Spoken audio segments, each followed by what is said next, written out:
And at this time, feel free to add whatever you like. We're going to keep moving on now. She has a degree in English from Southern Master's in Library Science. She has a quiet demeanor and it is not easily disturbed. She loves Southern University and has been an employee since 1995. Her personal interests and hobbies include reading, shopping, listening to the gospel music, solving word jump, socializing with friends, and serving the community through the Plaquemine chapter of Alpha Kappa sorority, where she previously served as president. And this is not written for fundamental things that is obvious. She likes to dress.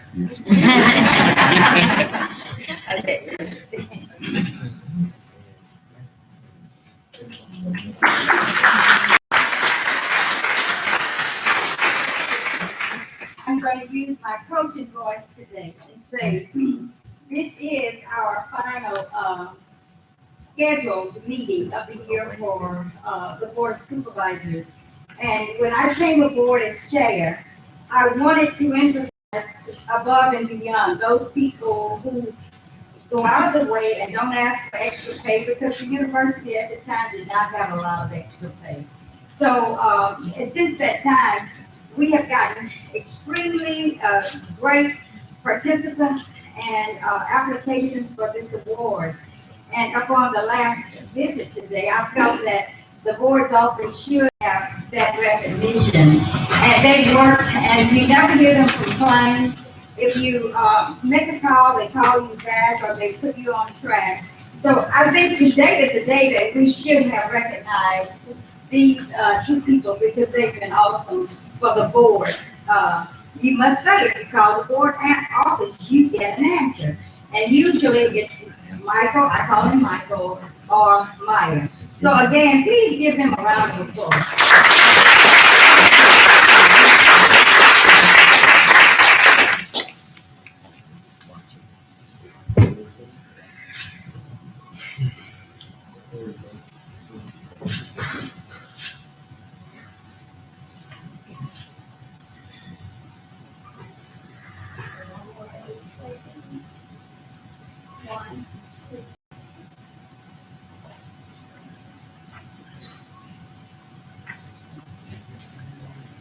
It's super, you know, that's in the back.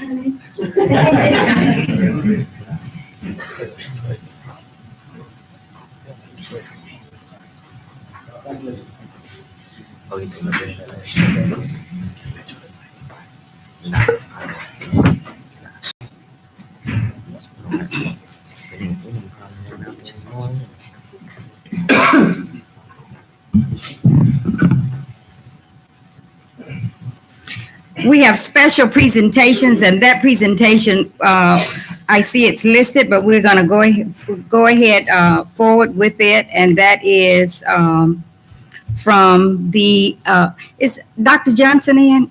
Andre Johnson? Will you please come up and make your presentation?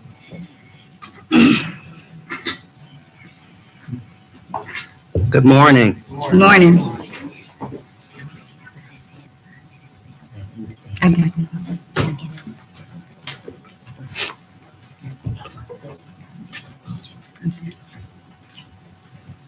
To the Honorable Chair Lady Ms. Smith, to our distinguished board, it is indeed an honor and a privilege for me to stand before you and recognize one of our alum, as well as my colleague, for her most recent accomplishment.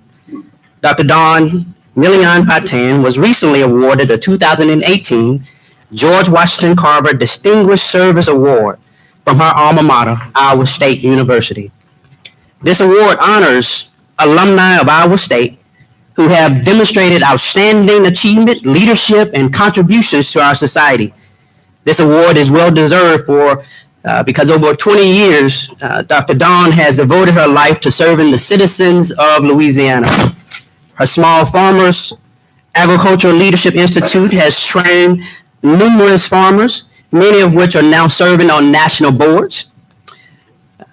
And almost all are in some kind of capacity with very lucrative enterprises. And so at this moment, I would ask you to join me in celebrating Dr. Dawn Milian-Parton for her most recent award. Dr. Patton.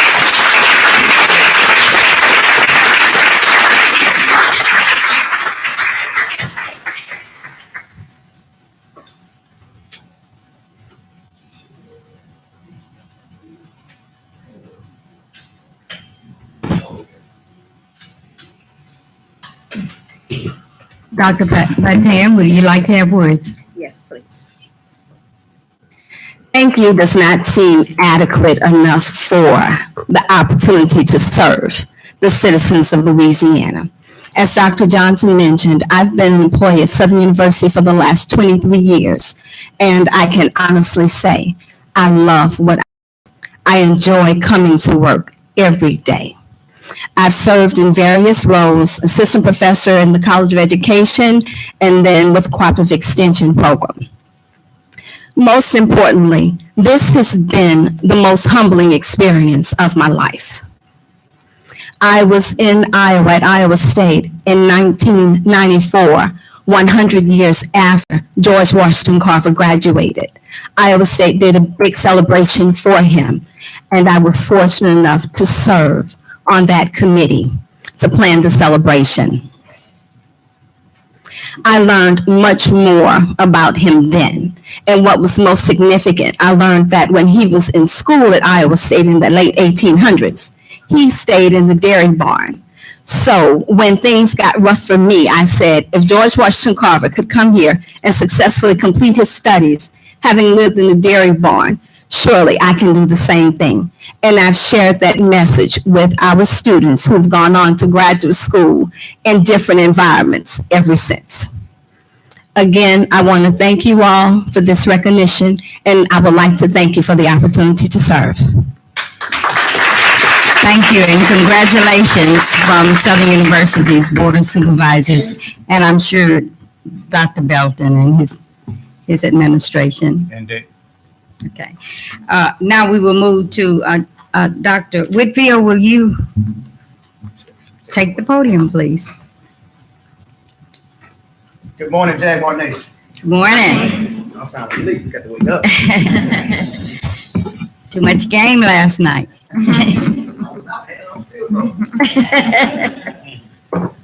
Good morning, board, family, Jaguar Nation. Hopefully, a few Grambling folks got here. We like y'all too. It's truly an honor to do this, and I'll keep it brief and brief. In the words of my father, brevity is best. On October 30th of this year, I was invited by the Southern University Law Center by Professor Angela Bell, along with other Baton Rouge leaders, to speak at the Law Center. The reason for the gathering was to encourage students and those in the community to register and to actually go out and vote. The title for that evening's rally was When We All Vote. The Southern University Law Center presented to the Southern University Board of Supervisors this plaque, which reads, the Southern University Law Center presents to Southern University System Board of Supervisors for always believing in our mission, taking risk, and offering invaluable leadership and support to our Southern University Law Center professor, Angela A. Allen Bell's non-unanimous jury research, October 30, 2018. So for those of you who do not know who Dr. Bell is, she is truly one of Southern University's shining stars. Professor Angela A. Allen Bell is a native of New Orleans, Louisiana, and a 1998 graduate of the Southern University Law Center. Prior to entering law school, she served as a program director for the National Council of Negro Women of Greater New Orleans. And after law school, she spent 10 years working as an appellate court, and in this capacity gained an expertise in appellate law. In 2008, she left the judiciary and began her career in academia as a law professor. Among many of her projects, she's currently writing a book. She's worked with Angola 3 and helped free them, get some of them out of jail, actually. Professor Bell became very interested in the non-unanimous juries. Only 2 states, Louisiana and Oregon, at one time allowed juries to convict with less than 10 unanimous jury votes in felony trials. Oregon requires a unanimous verdict for murder convictions.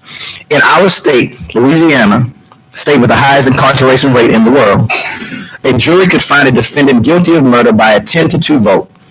The Louisiana rule dates from the Jim Crow era. In 1998, it was the state constitution after the 14th Amendment to the U.S. Constitution, giving Black citizens equal protection rights, which included serving on juries in criminal trials. The purpose of the 10-vote rule was made clear by its proponents. It was to dilute the potential impact of Black jurors. Professor Bell said she got involved in this campaign because for 10 years she worked with appellate court and noticed a suspicious resistance on the part of the court to even consider challenges to Louisiana's non-unanimous jury system. It was as if this deep, dark secret that was being protected. That's what prompted her to undertake this and do the research. By doing this research, she reached out to State Representative Edmund Jordan. And I believe that without their work, persistence, and education, both trained at Southern University, that Jim Crow law would still stand in Louisiana today. So today, Professor Bell could not be here, but I do want to honor and recognize my friend, my brother, my Southern University colleague, Edmund Jordan. Edmund graduated from Dooley High School, Southern University, and Southern University Law Center. He's been an attorney since 1998 and has represented the Louisiana Public Service Commission, the Louisiana Department of Environmental Quality, and the United States Department of Homeland Security.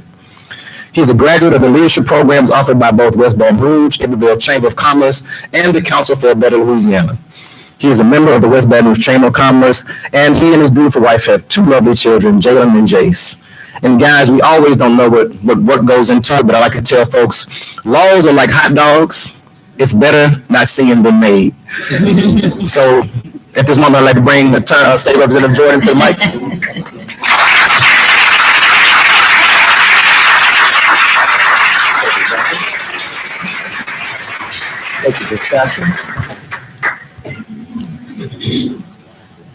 Board, look, today is truly a special day. I never thought I'd see Tony Clayton give up a microphone.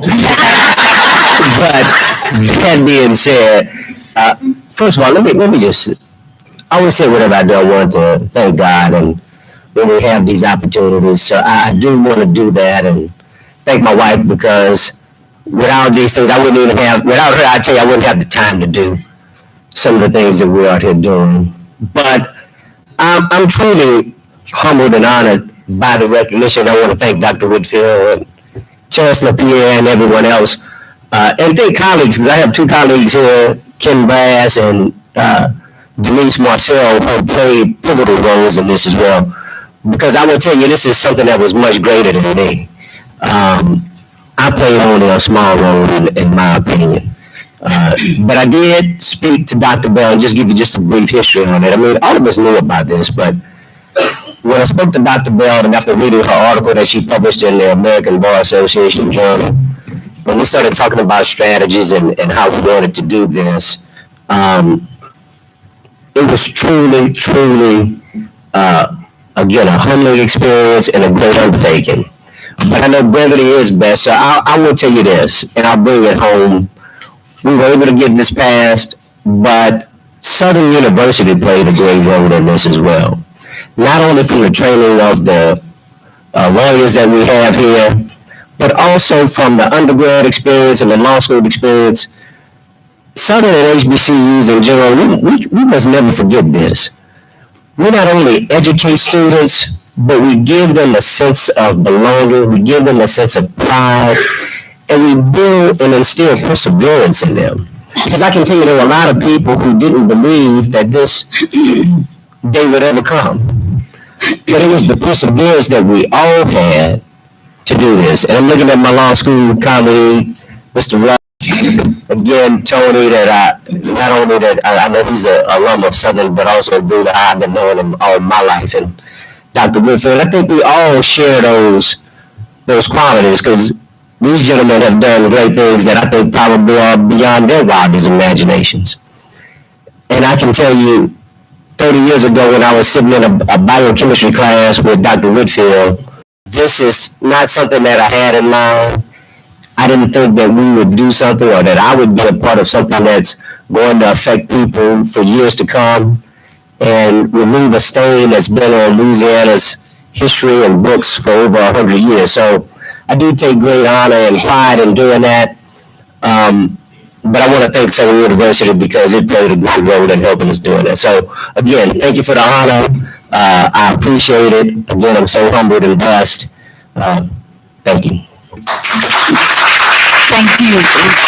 Representative Jordan, I would just like to, again, thank you for all that you are doing and have done for Southern University System.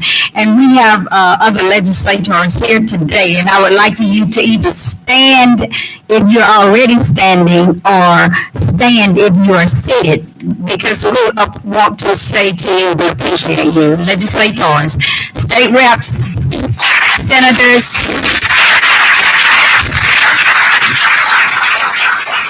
thank you. Thanks for being here and supporting State Rep Jordan as well as Southern University System.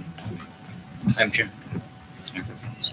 I'm going to recognize Attorney Clayton at this time. Mr. Jordan, I have you know that Mr. McGee and I are both prosecutors, and this law has now made our job harder. Good luck. And I just want to say as well, the day of the event, you all was amazing. The law center was packed. They had media there. You couldn't even get in the room. And to see the students so engaged, Professor Bell delivered some very good messages about Jim Crow and the law. It made a lot of us angry, but also educated. So it shows what we can do when we come together and work together. And many of those kids were not registered to vote until that night. So we got a lot of folks out to register. The midterms were important, but as you know, 2020 is going to be even more important. So again, thank you guys for letting me do this, and thank you, Attorney Jordan. Thank you, Dr. Whitfield. Dr. Whitfield, on behalf of the board, I would just like to say thank you for representing our board at that event, and you're always in the right place at the right time. Yeah, right.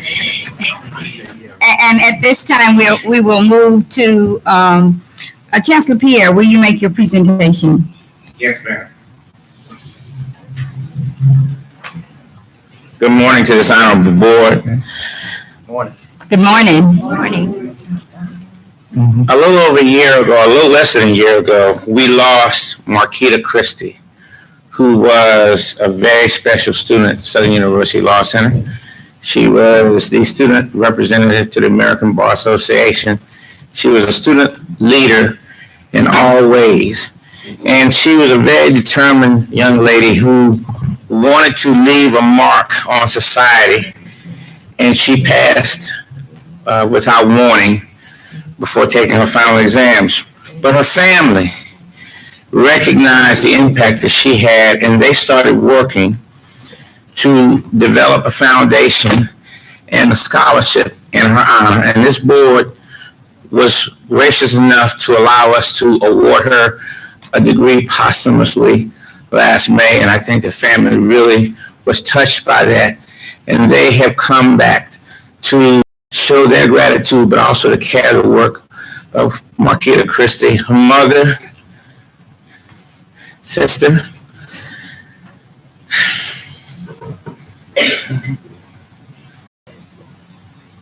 Really could tell that they were watching them. And my daughter, being my daughter, she said, I kind of looked and I just turned my chair because they were interrupting us. And so they continued to study. And before the group left, they came over. They gave them each of them $50 gift cards, and gave them some encouragement because they told them we sat where you are, and we are alum of Southern University Law Center. Stay strong. You're gonna make it. The phone call I got from her was, "Mama, I can't wait till I'm in that position to give back." And that's one of those moments as a parent, which I've had a lot of them with my girls, but you look away and you be like, yes, they get it. You got it, and it stuck with me because I wondered if they were ever going to give back and just not realm on the successes. And that moment told me that. So when this happened with my child, first thing I knew I had to do was make sure her dream came true to give back. So she gets to give back, but it's through us. And we're going to give back in a mighty way. Because to those who much is given, much is expected. And that's how I was raised. And that's how I raised them. So we have a couple of things to give this young man. Mr. Jimmy C. Herring is the first recipient of Marquita Christie Memorial Scholarship.